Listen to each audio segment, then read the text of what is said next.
getting a handle on how microbes colonize this particular substrate is a good example of what will happen across the planet and has happened across the planet throughout geologic time.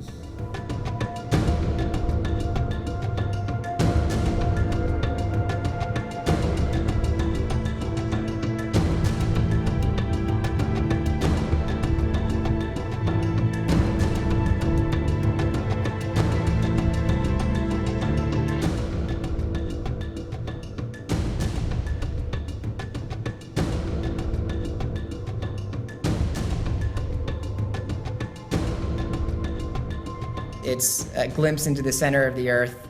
It's like listening to the heartbeat of the planet